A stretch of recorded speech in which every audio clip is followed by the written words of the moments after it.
The grand corporate lobby gleamed under the glow of crystal chandeliers, every polished surface reflecting wealth and power.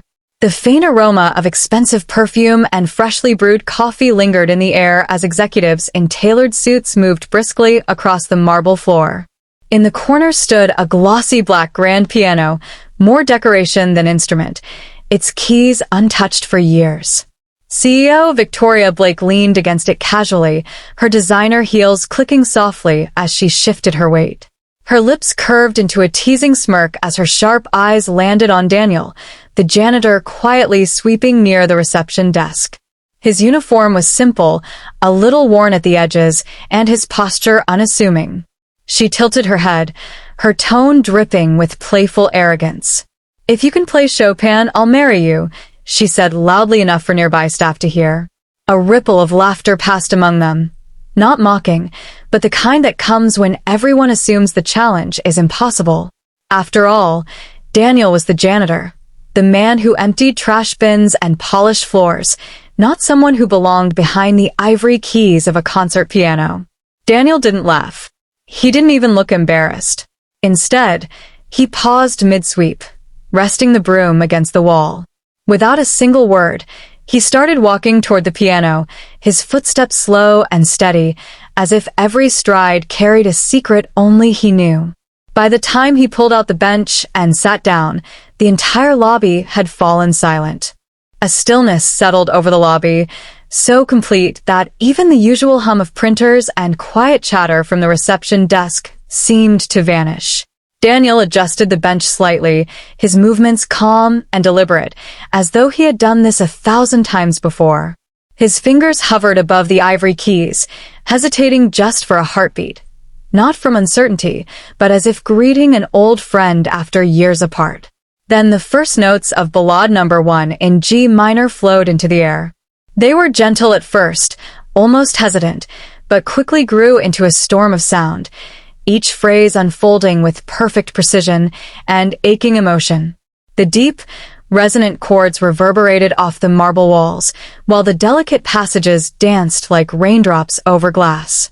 Staff members abandoned their conversations, drifting closer without realizing it, drawn by something magnetic in the music. The receptionist's phone rang unanswered. A security guard paused mid-step, his eyes fixed on Daniel. Even the elevator doors slid open and shut with no one stepping in or out, as though the building itself was listening. Victoria's smirk dissolved almost instantly. Her eyes widened slightly, the kind of expression she reserved for rare, breathtaking surprises. The sound was nothing like the casual tinkering she expected. It was raw, masterful, and heartbreakingly beautiful. Each note carried the weight of a story untold, and the CEO who once spoke with careless arrogance now stood utterly still, her gaze locked on the man she thought she knew. Daniel didn't look at her or at anyone else. He was somewhere else entirely, lost in the music, his hands moving with a grace that seemed impossible for someone whose life revolved around mops and brooms. The melody swelled and dipped like a tide, pulling everyone in deeper, until the entire lobby was no longer a workplace, but a concert hall suspended in time. The final chord rang out like the echo of a heartbeat, lingering in the air before dissolving into silence. For a long moment, no one moved. It was as if the entire building had been holding its breath. Daniel's hands slowly left the keys, resting on his lap, and he exhaled quietly, almost as if waking from a dream. The first sound that broke the silence was the soft click of Victoria's heels against the marble as she stepped forward. Her usual commanding stride was gone. Instead, her movements were slow, deliberate, almost hesitant. She stopped just a few feet from him, her gaze studying his face, as though trying to read a language she'd never known existed. "Where did you learn to play like that?" she asked, her voice stripped of the sharpness it carried earlier. It was no longer a challenge, no longer a game.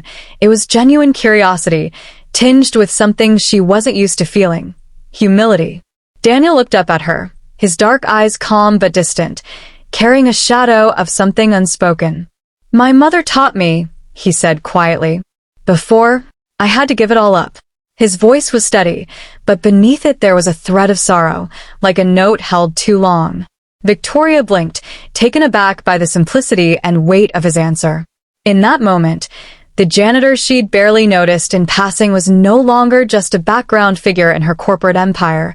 He was a man who had lived, lost, and carried beauty inside him despite it all. Around them, the onlookers slowly began to stir, whispering in hushed tones. But Victoria barely noticed. She was still standing there, caught between admiration and a quiet guilt she didn't fully understand, while Daniel simply returned to his seat and folded his hands as though nothing extraordinary had just happened. Days passed, yet the melody refused to leave Victoria's mind. It drifted into board meetings, echoed in her penthouse at night, and even followed her in the back seat of her chauffeured car. The sound of those notes, tender and defiant all at once, had carved a space inside her she hadn't realized was empty. One afternoon, unable to ignore the pull any longer, she sought him out.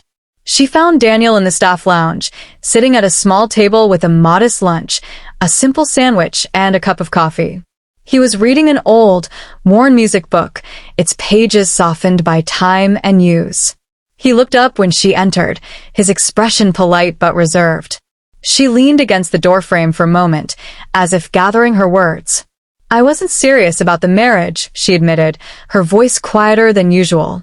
It was a stupid dare. But, she hesitated, glancing at the book in his hands. "I'd like to hear you play again. Maybe over dinner?" A faint smile curved his lips, one that was warm but cautious. He didn't answer right away, simply closed the book and set it aside. "Dinner's fine," he said at last, his tone gentle. For the first time in years, Victoria felt slightly nervous, not because of business deals or boardroom battles, but because she knew this had nothing to do with power or position. She was drawn to him for reasons she couldn't put into words. As she left the lounge, she caught herself smiling.